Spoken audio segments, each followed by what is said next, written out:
Shop open कर रही हैं और वो शॉप ओनर खुद ही सफाइयाँ भी कर रही हैं। ये है होटल लग्जमबर्ग।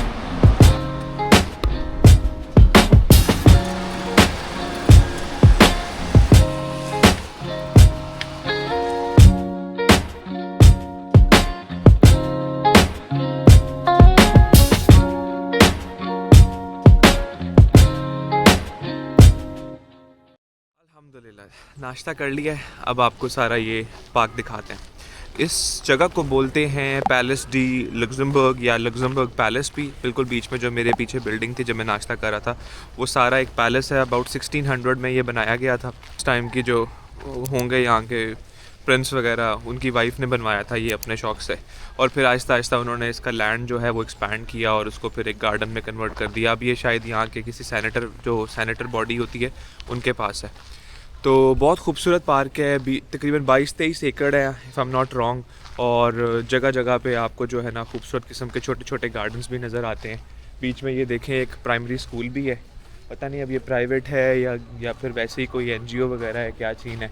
छोटे छोटे बच्चे यहाँ पे पढ़ रहे हैं। उस तरफ जो है वो बैडमिंटन कोर्ट है, देखें।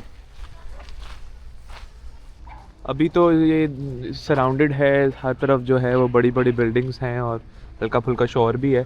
मगर शायद जब बनाया गया होगा उस टाइम ये बिल्कुल पीसफुल इलाका होता होगा ना। धूप की वजह से और भी ज़्यादा खूबसूरत लग रहा है। इस तरफ देखें, ये बड़े बड़े दरख्त हैं, बड़ी खूबसूरती से काटे हुए हैं, क्लीन बिल्कुल। और फिर सामने वो एक फाउंटेन है और पीछे पैलेस। चलें थोड़ी टहलकदमी करते हैं, उस तरफ चलते हैं, लेफ़्ट की तरफ देख के आते हैं। ये यहाँ का एक बड़ा फेमस स्कल्पचर है, ठीक है। ये एक और स्कल्पचर है।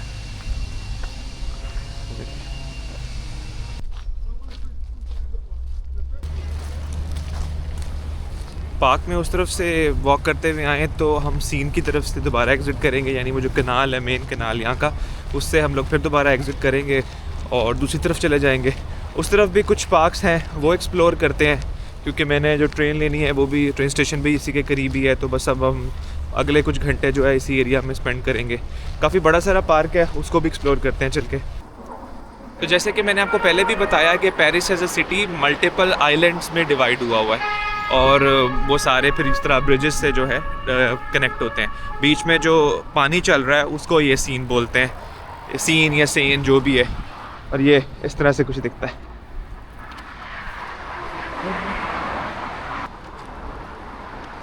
ये सारी प्रॉपर्टीज़ जो हैं ये बहुत एक्सपेंसिव होंगी, क्योंकि सीन के किनारे हैं, मेन शहर है सारा।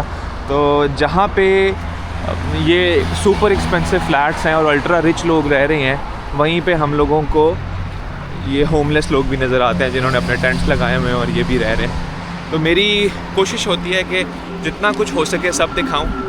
तो बड़े शहर कहीं पे भी आप चले जाएं, आपको हर तरह की चीज़ नज़र आती है। बहुत ज़्यादा अमीर लोग भी नज़र आते हैं और फिर इस तरह से होमलेस लोग भी नज़र आते हैं। सीन के अंदर इस तरह के बहुत सारे परमानेंट स्ट्रक्चर्स भी हैं। ये देखें, इसकी बेस जो है वो कंक्रीट की है और इसको यूँ वायर से बांधा हुआ है। मुझे नहीं पता ये नीचे तक है या फिर ये फ्लोट कर रहा है पानी पे, बट ये ब्रिजेस जिस तरह से बने हुए हैं ये परमानेंट ही लग रहा है। तो ये कोई रेस्टोरेंट वगैरह इस तरह से बहुत सारे हैं, आगे भी है और कुछ फिर बोट्स भी खड़ी हुई हैं। सामने एक ग्लास बिल्डिंग है बड़ी खूबसूरत किस्म की। तो अगर आप बहुत एडवेंचरस हैं तो इस तरह का ये लैडर यूज़ करके पानी में भी उतर सकते हैं भाई। बस अब कुछ देर इस तरह सीन के किनारे वॉक करते हैं। थोड़ा पीसफुल माहौल है, शोर भी नहीं है, रश भी नहीं है और अच्छा लग रहा है धूप में। ये देखें बोट्स खड़ी हुई हैं। ये लाइफ सेविंग बोट है छोटी सी, और ये बड़ी बोट है। ये देखें बोट के ऊपर ही जो है इवेंट हॉल भी है। यहाँ पे लोग पार्टीज़ वगैरह करते हैं, म्यूज़िक फेस्टिवल्स होते हैं, इंजॉय करते हैं जब ये बोट पानी के ऊपर फ्लोट कर रही होती है। ये सारा बर्सी एरिया, इसको बर्सी बोलते हैं। और सामने हमारे F1 एरिना है, यहाँ पे भी कोई कॉन्सर्ट्स वगैरह और म्यूज़िकल इवेंट्स होते हैं। और इसके बिल्कुल साथ जो चलता जाएगा अब सारा वो बर्सी पार्क कहलाता है। तो अब हम रोड क्रॉस करते हैं और उस तरफ चलते हैं। बंद है। यहाँ से ये दरवाज़ा खुलेगा तो सीधा मेरे ख्याल में पानी होगा, ये लिखा हुआ है ना एक्सेस सीन। सो कभी अगर ओवरफ्लो हो जाए तो शायद इसको खोल देते होंगे। हम चलते हैं ऊपर। ये अंडरग्राउंड सारा जो है बस स्टेशन है, मल्टीपल जगहों पे हैं, तो सीन के साथ साथ जो है ना ये बसेस यूँ नीचे उतरती हैं वो सामने आ रही है जैसे, और यहाँ पे फिर पैसेंजर्स का अड्डा है। बस स्टेशन से बाहर आए हैं तो यहाँ पे अलग ही फ्लो चल रहा है।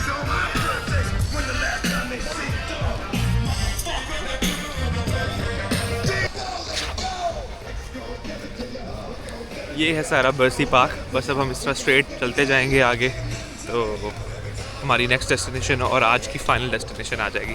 बर्सी पार्क एग्ज़िट करें तो सामने ही आपके ये बहुत बड़ा सारा शॉपिंग मॉल आता है, इसको बोलते हैं बर्सी विलेज। इसके अंदर मल्टीपल रेस्टोरेंट्स भी हैं और शॉपिंग स्टोर्स भी हैं, बहुत सारे डिफरेंट ब्रांड्स के।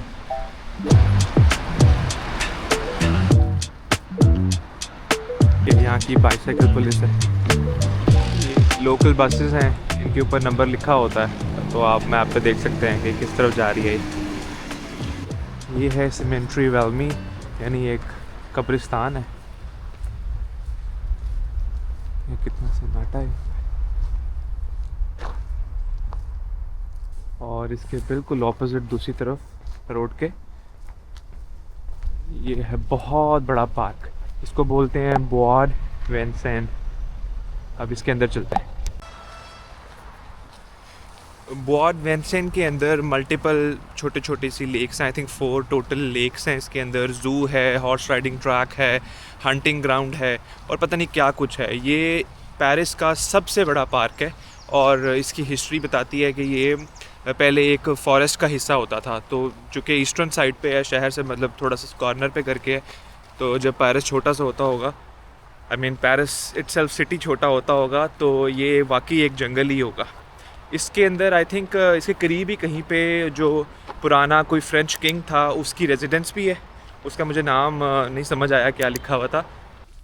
ये पार्क के बीच में ही कोई वेन्यू सेटअप हो रहा है या फिर इसको रिमूव कर रहे हैं। जिस तरह हमारे यहाँ वो लकी रानी सर्कस नहीं लगता, उस तरह से ही लग रहा है। बिल्कुल वो बड़ा सारा टेंट है और गालबन बीच में कोई सर्कस होता होगा या कोई और स्पोर्ट्स होंगे या कुछ भी। इसके बिल्कुल साथ ये जो आपको कैरावैन्स नज़र आ रही हैं ना, ये उन लोगों की होती हैं जो यहाँ पे काम कर रहे होते हैं, या तो परफॉर्मर्स की हो सकती हैं या फिर उसके अलावा जो इंजीनियर या फिर जो भी लोग काम करते हैं साइट पे उनकी होती हैं। तो ये लोग अपनी, मैंने उधर इंग्लैंड में देखा है कि जहाँ पे भी ये लोग जाते हैं ना अपनी गाड़ियों के साथ इसको खींच के ले जाते हैं।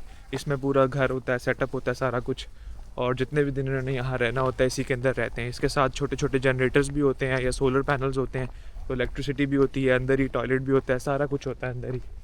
तो बड़ा मज़ेदार सीन है ये। इस पार्क की साइड पे जो वॉकिंग और साइकिलिंग ट्रैक है उस पर देखें ये पेरिस 2024 भी लिखा हुआ है, यानी कि जो 24 के ओलंपिक्स हुए थे पेरिस में उसका ये हिस्सा होगा। यहाँ से लोग रनिंग करके गए होंगे या साइकिलिंग करके गए होंगे। ये आपके सामने है लेक ड्यू मिस्निल, इसी पार्क के अंदर है, और वो सामने एक बड़ा सारा पत्थर है, कोई वो भी शायद कोई पहाड़ है या मॉन्यूमेंट है, उस तरफ भी चलते हैं। और मेरे लेफ़्ट साइड पे इन दरख्तों के बिल्कुल पीछे है ग्रैंड पैगोड, ये एक बुद्धिस्ट टेंपल है, उनकी इबादत गाह। इसके साथ थोड़ा सा आगे जाके एक और भी है, वो भी दिखाता हूँ आपको।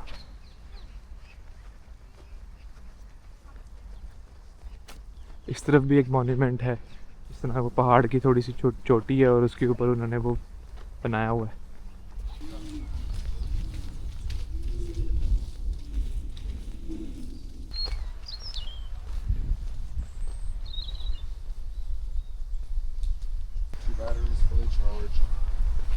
I'm just saying we can refund it.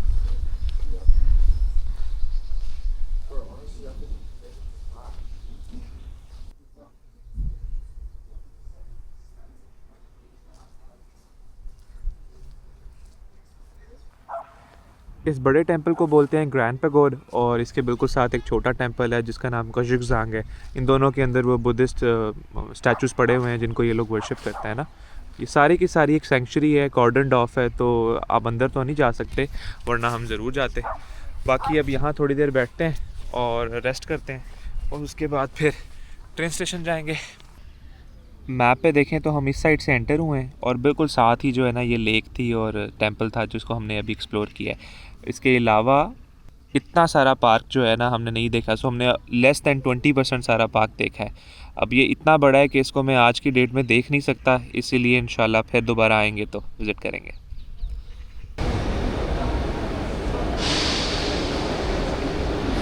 ये है गार दे लियोन ट्रेन स्टेशन।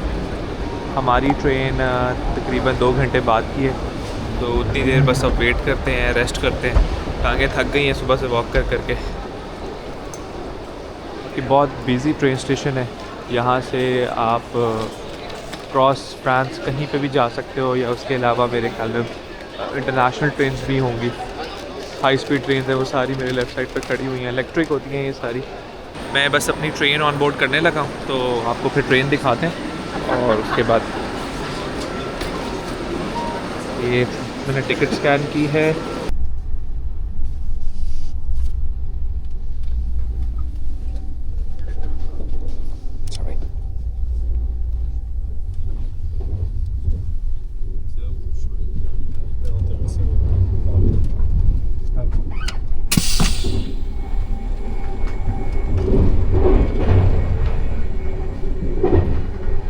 ये सेकंड डेक है, जैसे मैंने आपको बताया था। मैं अपर फ्लोर के ऊपर हूँ, यहाँ से हम लोग नीचे भी जा सकते हैं। और ये इसका ग्राउंड फ्लोर है।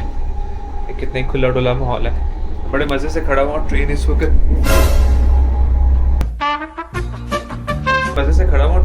बहुत स्पीड से चल रही है, लेकिन ऑनेस्टली कोई बहुत ज़्यादा अंदर जो है ना हिलजुल है नहीं है।